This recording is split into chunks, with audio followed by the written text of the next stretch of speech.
we are going to solve each of these equations for n or for r. And when possible, we're going to look at an algebraic solution.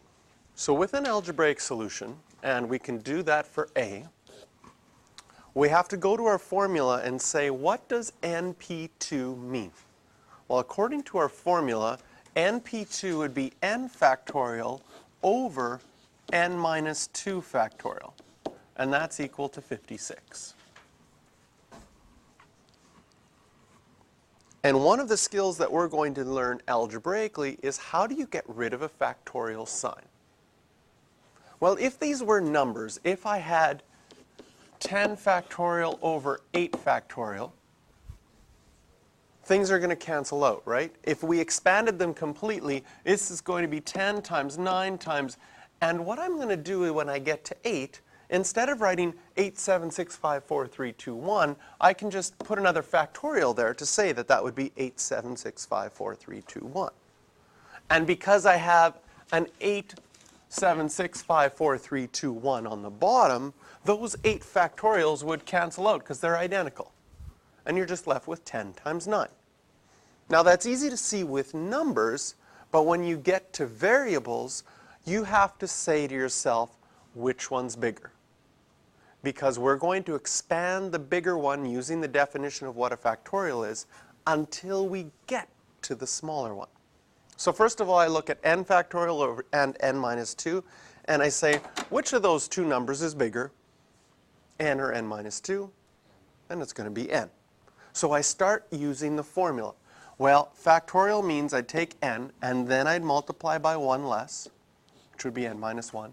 And then I would multiply by 1 less, which would be n minus 2. And when I get to n minus 2, I say, I'll put the exclamation mark there because it would keep on going. But the reason I stop there is because I have an n minus 2 factorial on the bottom, still equal to 56. And so these n minus 2 factorials simplify, and our factorial sign goes away. Now what are we left with? If I multiply this out, I have n squared minus n equals 56. What kind of equation is this? It's a quadratic. How do we solve quadratic equations? Make one side equal to 0.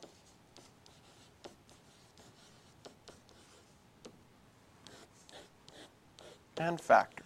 So I'll get n and n minus 8 and plus 7, which gives me n equals 8 and n equals negative 7 as our two possibilities. Looking back in our equation, though, for factorials, we define factorials only for positive whole numbers and for 0. So we need to check to make sure that we're never taking a negative factorial. And sure enough, if I plug in 8, it's fine. But if I plug in negative 7, I'll have a negative factorial. So we do have an extraneous root there. And the only answer is n equals 8. So on a question like this on an exam, it will say, solve for n algebraically. What they don't want people doing is just guessing and checking. Okay? They also don't, I mean, if it's algebraically, you have to use the formula. There are other ways that you could do this. If you know from what we've discussed that permutations and the fundamental counting principle are related to each other, right?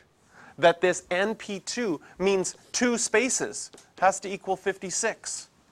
Well, what two numbers multiply to 56 that are consecutive? 8 times 7. And then you would know that n is 8 right away. And you'd have solved it.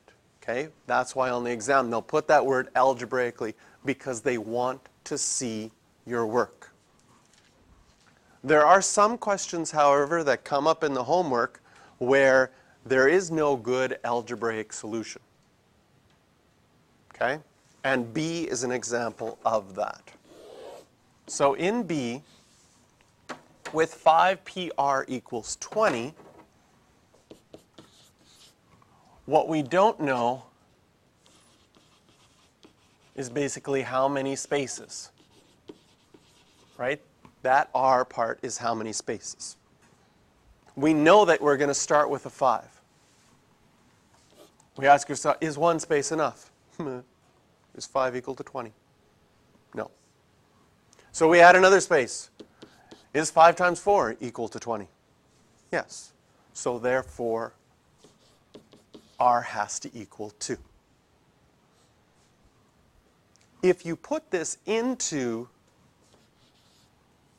the formula,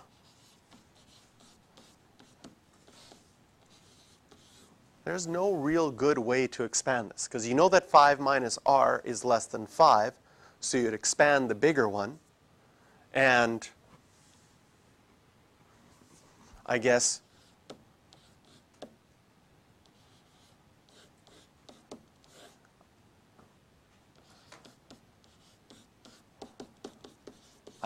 you would notice by that's where it would have to cancel out.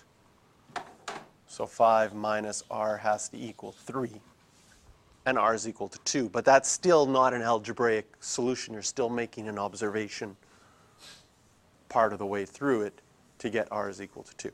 So there are some where just using an understanding is better than an algebraic solution. Okay, questions for practice on this one? Number 10.